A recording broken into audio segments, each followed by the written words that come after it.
Hello, bienvenue sur un nouvel épisode de Show Your Light avec Taya. Alors aujourd'hui, nous allons parler toujours par rapport à l'amour. Show Your Light. Donc je répète encore, je rappelle à peu près à quoi consiste ma chaîne. Show Your Light, tout simplement, c'est montrer sa lumière. Et je me base surtout sur le verset biblique qui dit que une lumière ne peut pas être étouffée. Elle est faite pour éclairer. Donc partout où vous serez, éclairez avec la parole de Dieu, éclairez avec la joie, la bonne humeur que Dieu vous a donnée. Éclairez. Soyez des lanternes, soyez des lumières pour votre entourage. Donc pour revenir à ce que nous allons dire aujourd'hui, c'était que, donc toujours dans le Show Your Light, bien évidemment, nous allons parler de l'amour, amor, bolingo. Alors l'amour aujourd'hui, pourquoi? Tout simplement parce que nous sommes en plein mois de février et comme vous le savez, il y a la Saint-Valentin. Alors bien évidemment, c'est vrai que c'est assez partagé parce que beaucoup de personnes disent que c'est une fête commerciale. D'autres disent que c'est une fête satanique. D'autres disent que c'est une fête de l'amour. D'autres la fêtent, d'autres ne la fêtent pas. Donc, bien évidemment, ici, il n'y a rien à voir avec la conviction. C'est juste que comme étant donné qu'il y a le 14 février et que c'est connu de tous, donc voilà, je bondis. Donc que je la fête, que je ne la fête pas, c'est pas ça le problème, ok? Donc ici, nous allons parler par rapport à l'amour. Je trouve que c'est trop beau de la fêter en fait. Ne pas fêter l'amour, pour moi, c'est... Chaque jour, tu tombes amoureuse de quelque chose, que ça soit de toi-même déjà premièrement, que ça soit des gens qui t'entourent, que ça soit de l'homme de ta vie, pour toi homme, que ça soit la femme de ta vie. L'amour nous entoure et j'espère en tout cas que tu sois aimé, que tu aimeras. Et que même si tu as aimé auparavant, tu continueras à aimer. Okay? Même si tu as été déçu auparavant, tu continueras à aimer. Alors, le sujet m'est parvenu suite à l'intervention de notre frère Dédé dans l'émission Solola Bien. Alors, pour toutes les personnes qui ne savent pas à quoi consiste donc cette émission est de type, on va dire, télé-show, télé-show. Et donc, du coup, il y a plusieurs intervenants qui viennent parler par rapport à des sujets assez houleux. Ils parlent à peu près de certains tabous que connaissent donc notre société actuelle et ils essayent donc de donner chacun leur opinion. Et donc, dans la saison 3, ils vont se confronter par rapport à ce qu'ils avaient dit dans les saisons précédentes. Jusque-là, tout va bien. Qu'est-ce qu'à voir avec l'amour? Attendez, patientez. Il y a un d'entre nous qui est notre frère que nous aimons, frère Dédé.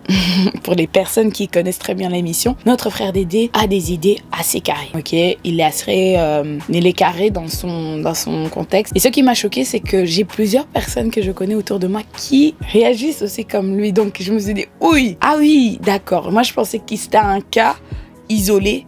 Ben non, ils sont plusieurs. Et ça, je me dis, ok, d'accord. Donc, il y a une armée de frères Dédé. Et donc, du coup, par rapport à un passage bien précis que je vais vous mettre juste là, j'ai décidé de réagir. Parce que je me suis dit, le moment est grave.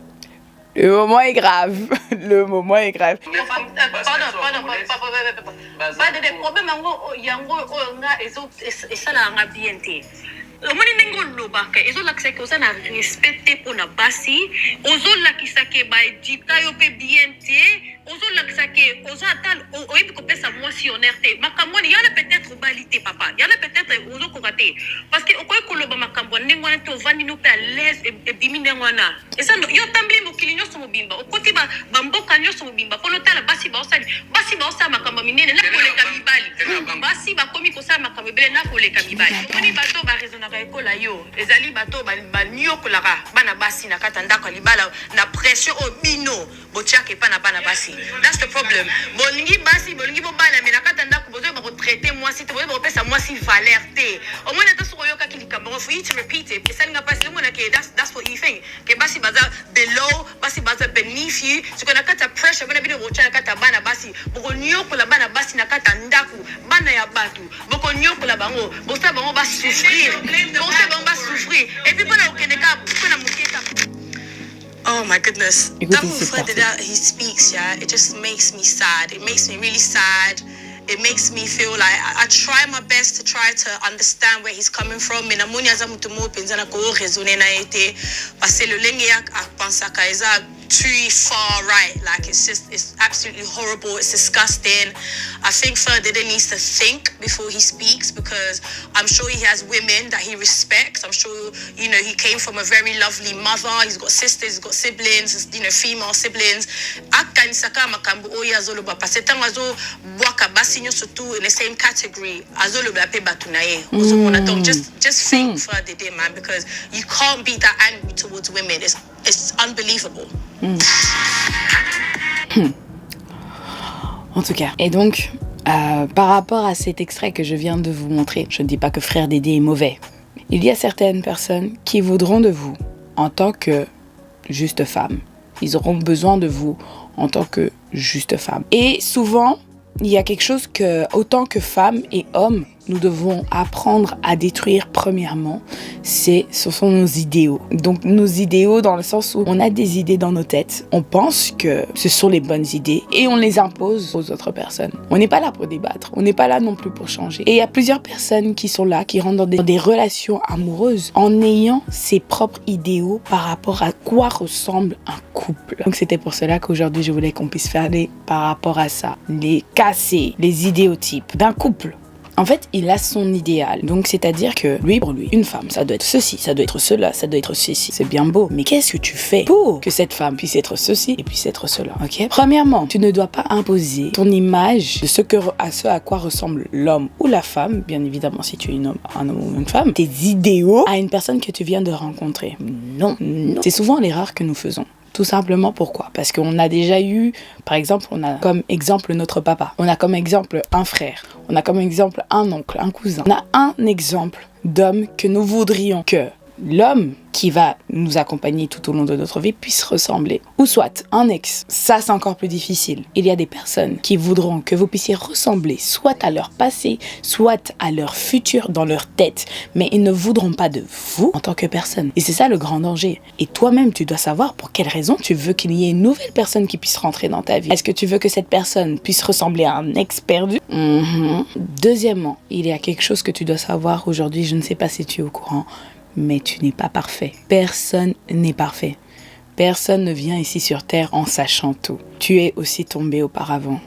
Ne juge pas la personne qui est en face de toi parce qu'elle a fait les mauvaises erreurs. Elle a fait des erreurs dans sa vie. Tu as également fait des erreurs. Je pars du principe que si tu es à la recherche et que l'autre personne est aussi à la recherche, vous êtes tous les deux dans la même situation. Le frère Dédé, dans plusieurs interventions qu'il a pu faire dans Solo la Bien, il avait l'habitude de dire que les femmes qui ne sont pas mariées sont des femmes qui ont échoué dans la vie. Comment tu peux utiliser ce terme? Tu ne te rends même pas compte de ce que peut engendrer la parole. Lorsque tu viens engendrer à dire délibérément ce type de parole et puis par la suite quand on te met face to face, tu confirmes cela. Tu te rends pas compte combien de fois tu peux briser une personne. Je ne sais pas qu'il y a des personnes qui, par exemple, il y a des personnes qui vivent très bien leur célibat, mais il y a d'autres personnes qui ne le vivent pas bien. Et lorsqu'elle arrive, elle voit les 30 ans, elle voit qu'elle atteint 30 ans, 35 ans, et qu'elle n'est toujours pas mariée, et qu'il y a ce genre de type de personne. Imagine simplement, parce que on peut toujours imaginer, hein. Et ça, je suis en train de dire frère Dédé, mais tu peux être le frère Dédé de ta propre vie, hein. Et tu peux aussi connaître un frère Dédé dans ton entourage. Mais peut-être que tu viens de rater ta propre chance de te marier toi-même. En général, la personne qui tient ce type de discours, mais il faut lui demander son âge, il faut lui demander qu'est-ce qu'il a déjà accompli auparavant. Et tu te dis, mais tu es dans l'illusion. Et souvent, le problème, c'est que quoi? C'est qu'on donne ses propres frustrations. Donc, les frustrations qui sont au-dedans de nous, on vient les jeter sur les autres personnes en disant que non, il doit faire ceci, il doit faire cela, elle doit être ceci, elle doit être cela. Parce qu'on nous dit même dans sa parole que c'est de l'abondance du cœur que la bouche parle. C'est de l'abondance du cœur. Donc, quand tu es frustré, tu vas sortir des paroles frustrantes pour les autres personnes. Tu n'as pas des paroles de paix. Veille sur ta bouche, veille sur ton vocabulaire. Tu risques de détruire des vies. Si moi, aujourd'hui, je viens me tenir comme ça, je dis, les hommes qui ne sont pas ceci, ne sont pas cela, ne sont pas des vrais hommes. Il y a des personnes qui sont sensibles. Aujourd'hui, on voit le taux de suicide qu'il y a. Faut pas croire que ça ne touche que les gens qui sont à l'extérieur. Ça touche toute personne qui pourrait se retrouver dans ce qu'on est en train de dire. Combien de vies, combien de personnes nous avons détruites par nos propres paroles? Combien de relations non naissantes n'ont pas eu lieu à cause de nos paroles? Qu'est-ce que tu dis par rapport à des situations? Toi, femme, toi, homme, qu'est-ce que tu dis? Et souvent, nous avons des critères ridicules, très banaux, très banaux. Tels que mon homme il doit être riche, mon homme il doit avoir sa propre maison, il ne peut pas dépendre de qui que ce soit, il ne peut pas vivre en colocation, il ne peut pas faire ceci, non, mon homme il doit avoir tel âge, mon homme il doit être à tel niveau d'études, il doit avoir fait tel niveau d'études, il doit être à tel niveau professionnel, mon homme. Et qu'est-ce qui se passe? C'est qu'il y a aussi les hommes qui disent, moi ma femme elle doit pas être ceci, moi ma femme elle doit pas être cela. Oui, d'accord, il n'y a pas de souci, parce que je pars du principe que nous avons tous des critères. Il n'y a personne qui peut se dire que je n'ai pas de critères. Mais quels sont tes critères? Est-ce que c'est le fait que moi, je veux que mon homme il puisse avoir une barbe? Tu rencontres un gars qui n'a pas de barbe, c'est pas mon homme. Waouh! Parce que la barbe, ça peut pas pousser, quoi. Tu peux avoir tel critère en te disant que moi, franchement, je peux pas me mettre avec un gars, bon, j'ai fait master, je peux pas me mettre avec un gars qui a bachelier. Tu veux une personne, je veux qu'il ait l'argent. Moi, je veux qu'il ait ceci, je veux qu'il ait cela. Mais c'est ça qui va faire de lui un bon homme pour toi? Est-ce que c'est ces critères-là qui feront de elle une bonne femme pour toi? En vérité, qu'est-ce qui serait bon pour toi? Quel est le bon critère pour ta propre vie? Qu'est-ce que tu recherches premièrement dans ta propre vie? Qu'est-ce qui te ferait plaisir dans ta propre vie? Pourquoi veux-tu être en couple? Tu veux une femme? Est-ce que tu veux une femme ou tu veux la femme? Est-ce que tu veux un homme ou tu veux l'homme? Alors vous allez me dire, oui Tracy, ce sont tous les deux des déterminants. Oui, d'accord, il n'y a pas de souci. Mais ce que je suis en train de vous dire, c'est le fait que la femme, c'est celle qui va vous convenir directement. Tu n'auras pas besoin de la changer comme ça. Ça ne sert à rien de dire à une fille ou à un homme les critères de ce que tu recherches pour ton conjoint ou ta conjointe. Ça ne sert à rien. C'est une connexion de cœur. Alors que dit la parole de Dieu? Donc, que dit la Bible par rapport à cela? Alors, je prends des textes par rapport à la vie, par rapport à ma confession, ma propre confession. Donc, c'est pour cela qu'on va se baser sur la Bible, tout simplement. Donc, nous allons lire dans Genèse 2, verset 22, et nous allons terminer jusqu'à 24. Donc, ici, « Et l'Éternel Dieu fit une femme de la côte qu'il avait prise d'Adam, et la fit venir à Adam. Alors, Adam dit, « Ah, cette fois-ci, celle-ci est os de mes os et chair de ma chair. On la nommera Homès. » Donc dans cette version, on dit Homès, mais c'est femme, parce qu'elle a été prise de l'homme. C'est pourquoi l'homme, j'ai pas dit un homme, j'ai dit l'homme. C'est pourquoi l'homme laissera son père et sa mère. Il se joindra à sa femme, pas une femme, à ça.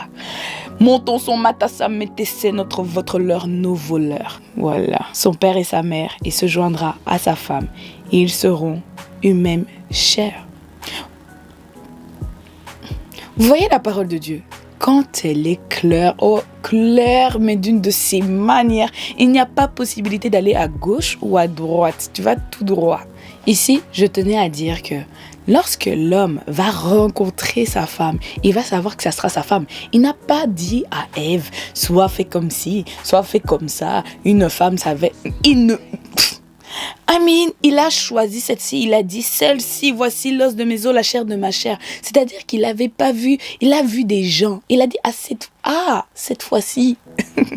Donc il y a eu d'autres cas auparavant, mais lorsqu'il a vu cette femme-là, il a dit cette fois-ci c'est celle-là. Et c'est pour cela que souvent nous échouons, parce que autour de nous, qu'est-ce qui se passe? C'est que lorsque nous voulons rentrer en relation, nous voulons absolument avoir un homme ou une femme. Mais le problème là-dedans, c'est que à cette période-là de ta vie, tu n'as pas besoin d'un homme ou une femme. Tu as besoin de l'homme ou la femme de ta vie. Et comme je l'ai dit, c'est une histoire de cœur, c'est une histoire de connexion. Lorsque la connexion est faite, à partir de ce moment-là, qu'est-ce qui se passe? On nous dit que quoi? L'homme va quitter son père et sa mère et il va s'attacher à sa femme. Sa femme, c'est la sienne. Ils vont s'attacher et ils ne vont faire qu'une seule chair. La seule chose, ça sera qu'on aura un seul et même objectif. Il n'y aura pas l'objectif de la femme, l'objectif de l'homme. Non, notre réussite à deux, c'est ça, c'est ça. Lorsque tu vas rencontrer une personne, ne lui impose pas par rapport à ce que les gens disent, par rapport à ce qu'une culture dise.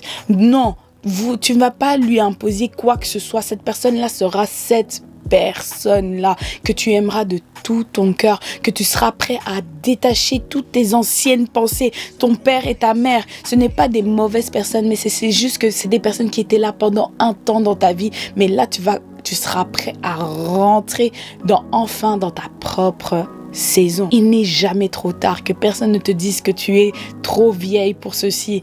Toi, femme qui m'entends, que personne ne puisse te dire que tu es trop vieille.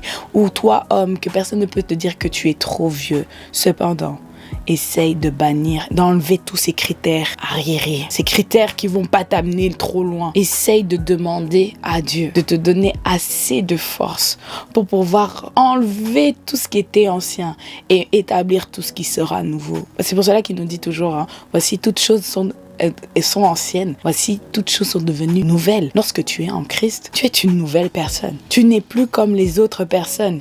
Tu ne vis même plus selon le temps des gens. Tu vis selon le temps de Dieu. Le plus important, ce n'est pas vivre selon les dires des gens ou les critères des gens. Non, c'est les critères de Dieu. Ce sont les dires de Dieu. Qu'est-ce que Dieu dit pour ta vie? Ne baisse pas les bras. N'écoute pas les personnes qui vont te dire que tu es trop en retard. N'écoute pas les personnes qui vont te dire que tu n'es trop ceci, tu n'es pas assez ceci, tu n'es pas assez cela. Tant que Dieu ne te dit pas. Si Dieu te dit tu es trop ceci, ma fille, ma soeur, maman, toute personne, tu oublies. Je vais mettre ça de côté parce que le plus important c'est que quoi? C'est qu'il prend le temps de te former. Homme qui m'écoute. Lorsque tu choisis une femme, ça sera de ta côte. Ne cherche pas la femme de quelqu'un d'autre. Tu essaies de la dompter. C'est pour ça que ça ne réussit pas. C'est tout ça. Ne dis pas qu'elle est impolie. C'est pas ta femme. Une femme, une femme amoureuse. Une femme amoureuse, elle est soumise dès le départ. Une femme qui est amoureuse, une femme qui n'est pas soumise, elle t'aime pas. C'est comme ça, c'est comme ça. Ou à moins qu'elle ait un esprit. Ça aussi, c'est autre chose. Comme je vous ai dit, il y a des, comment on appelle ça? Il y a des degrés. Donc, il y a des degrés. Il y a certaines personnes qui, c'est parce que spirituellement, elles sont dérangées, etc. Mais il y a d'autres personnes, non, c'est parce qu'elles t'aiment pas. Donc, ne force pas l'amour. Ne force jamais l'amour par rapport à un âge, par rapport à une situation, par rapport à quoi que ce soit. Tu n'es pas en retard avec toi. Même si Dieu te donne la bénédiction, attends-la. Continue à travailler, continue à être belle, continue à être éduquée, continue à continuer. Ne t'arrête pas sur le chemin est long. Si tu t'arrêtes comme ça, peut-être que la personne qui t'attendait, elle t'attendait juste à l'arrêt prochain. Mais toi, tu as manqué de foi. Ne perds pas la foi. Dieu est avec toi. En cette période d'amour, toi qui pensais que l'amour était mort, l'amour n'est pas mort, l'amour vit toujours. Continue à espérer. Il y a toujours de l'espoir. Et donc, s'il y a une personne qui est en train de me regarder, qui a perdu espoir par rapport à des dires, on te dit que tu es trop âgé, on te dit que à ton âge, tu ne devrais pas avoir ceci, à ton âge, tu ne devrais pas être là. Je vais prier juste pour toi. Je vais dire simplement, Père éternel, protège nos cœurs, Père éternel, de toutes mauvaises personnes qui viendront inculquer une mauvaise pensée.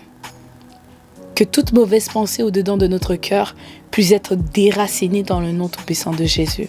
Que nous puissions continuer à marcher librement. Que nous puissions continuer à marcher avec toi, bien évidemment, à nos côtés. Indique-nous où aller, montre-nous et place-nous à côté des bonnes personnes dans nos vies. Dans le nom tout-puissant de Jésus-Christ. Que Dieu vous bénisse. Et bien évidemment, n'oubliez pas de briller partout où vous serez. Que le Seigneur Dieu vous bénisse. Très bientôt.